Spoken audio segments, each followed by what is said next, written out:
Assalamualaikum warahmatullahi wabarakatuh. Pada video kali ini kita akan melanjutkan seri mata kuliah terkait teori bilangan.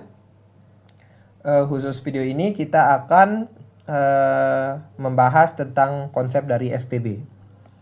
FPB atau faktor persekutuan besar atau terbesar sama saja. Nah, faktor ini maksudnya apa? Oke, misalnya kita berangkat, misalnya bilangannya itu 20. Nah, faktornya itu maksudnya bilangan apa yang habis membagi 20. Tapi kita batasi bilangannya di sini, itu bilangan bulat positif. Nah, bilangan bulat positif apa saja yang habis membagi 20? Yaitu ada 1, 2, 4, 5, 10, dan dirinya sendiri. Oke. Selanjutnya, faktor persekutuan itu artinya faktor bersama. Jadi di sini itu kita harus punya minimal 2 bilangan. Misalnya itu 25. Nah, kita cari dulu faktornya dari 25, yaitu ada 1, ada 5, dan ada dirinya sendiri. Nah, faktor persekutuan atau faktor bersamanya itu yaitu kita cari yang sama, yaitu 1 dan 5. Jadi kita dapat tuliskan faktor persekutuan dari 20 dan 25 adalah 1 dan 5. Nah, kalau maksud dari FPB atau faktor persekutuan terbesarnya, ya kita ambil yang paling besar, yaitu 5. Jadi kita dapat tuliskan FPB dari 20 dan 25 adalah 5. Oke? Nah, sekarang terkait notasi dari FPB. Notasi. Nah, notasinya itu gini. Buka kurung 20,25 tutup kurung sama dengan 5. Nah, cara bacanya itu FPB dari 20 dan 25 itu sama dengan 5. Atau adalah 5. 5 itu FPB dari 20 dan 25 gitu. Oke, kita akan masuk ke definisi formal dari FPB. Definisi formalnya itu jika A dan B merupakan bilangan bulat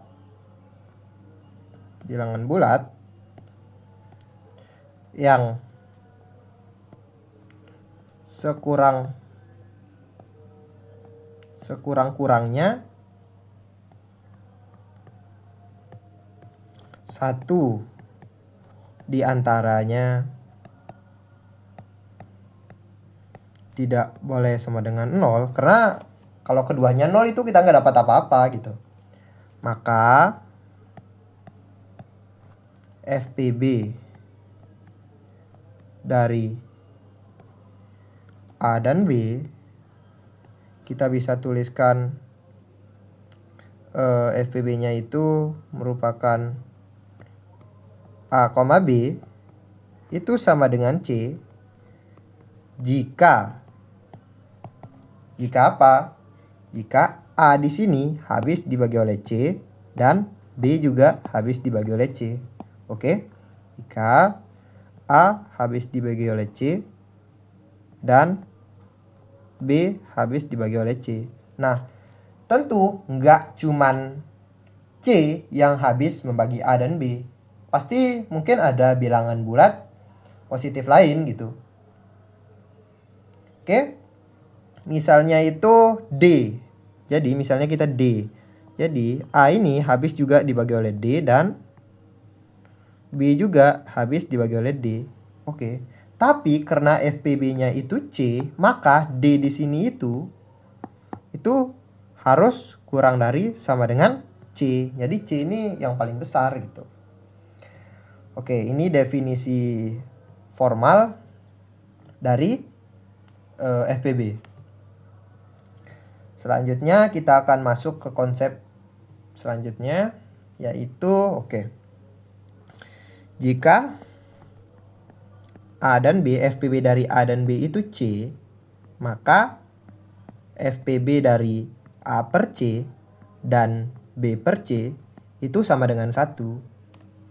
Oke, bagaimana cara membuktikannya? Kita misalin saja. Misalnya kita nggak tahu deh FPB dari A per C dan B per C. Kita anggap itu D misalnya FPB-nya. Jadi kita dapat tuliskan FPB dari A per C dan B per C itu sama dengan D. Di mana D ini harus lebih dari sama dengan 1. Kan jangankan FPB, faktor saja itu kita definisikan bilangan yang habis membagi, misalnya faktor dari 20. Itu definisinya faktornya itu bilangan bulat positif kan, yang habis membagi 20 gitu. Nah, jadi minimal itu harus 1. Nah, apalagi FPB-nya bisa lebih dari sama dengan 1 gitu. Selanjutnya, maka kita bisa tuliskan jadi A per C ini habis dibagi oleh D dan B per C juga itu habis dibagi oleh D. Oke. Jadi kita dapat tuliskan juga jadi A per C ini sama dengan suatu bilangan bulat dikali dengan D. Begitupun juga buat ini. B per C itu sama dengan suatu bilangan bulat dikali dengan D. Mengapa bisa kayak gini? Tonton part satunya. Oke? Jika kedua ruas kita kali dengan C, maka kita dapatkan A sama dengan MCD. Nah, jika yang ini kedua ruas kita kali dengan C, maka kita dapatkan B sama dengan KCD. Oke? Nah, perhatikan. Di sini CD, di sini CD. Jadi, CD merupakan faktor persekutuan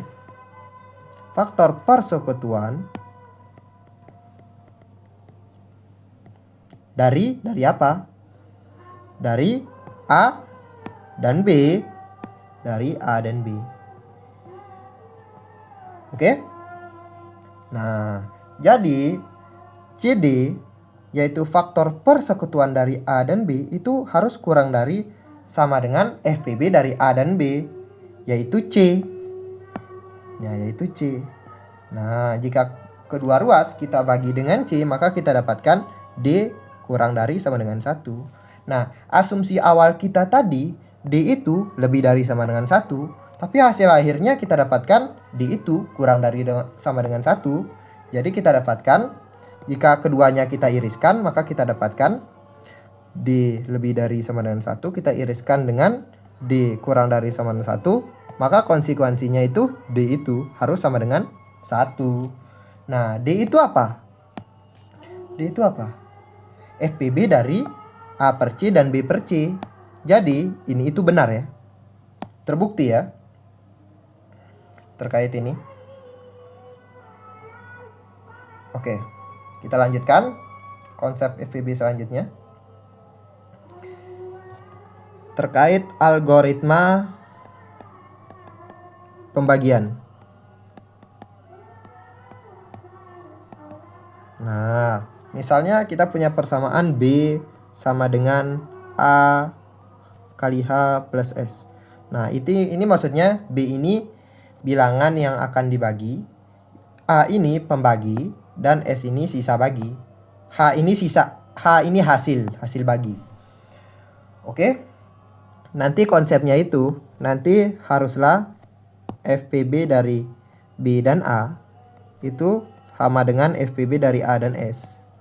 Wah, bagaimana nih cara membuktikan ini? Bagaimana cara membuktikannya? Oke. FPB dari B dan A. Kita misalin FPB dari B dan A itu C misalnya. FPB dari B dan A itu C.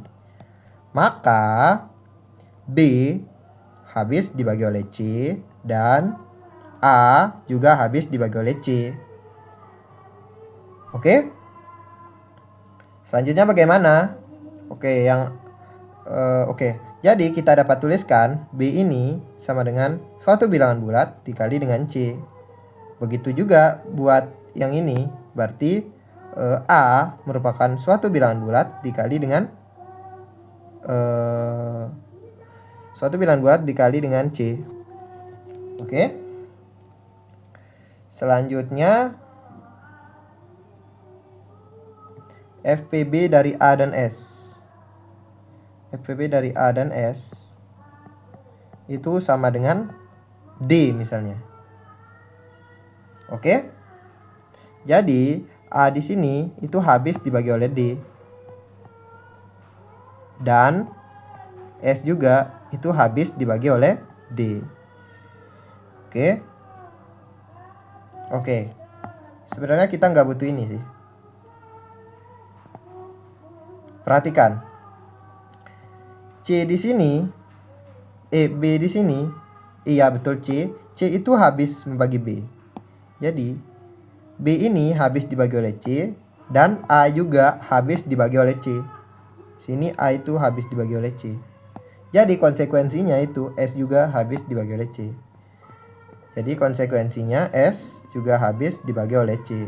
Nah, begitupun juga buat yang ini. Perhatikan. A ini habis dibagi oleh D. Oke? S juga habis dibagi oleh D. Konsekuensinya B di sini itu habis dibagi oleh D. Oke? Oke? Jadi B juga habis dibagi oleh D. Oke. Jadi faktor persekutuan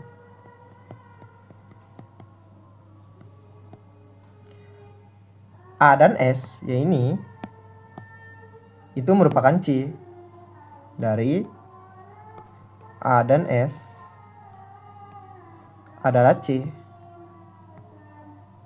Oke, dan kita tahu juga faktor persekutuan dari A dan B itu merupakan D. Jadi faktor persekutuan dari A dan B adalah D. Akan tetapi ini faktor persekutuan misalnya antara A dan S itu C. Jadi faktor persekutuan A dan S yaitu C itu harus kurang dari sama dengan FPB dari A dan S. FPB dari A dan S itu D.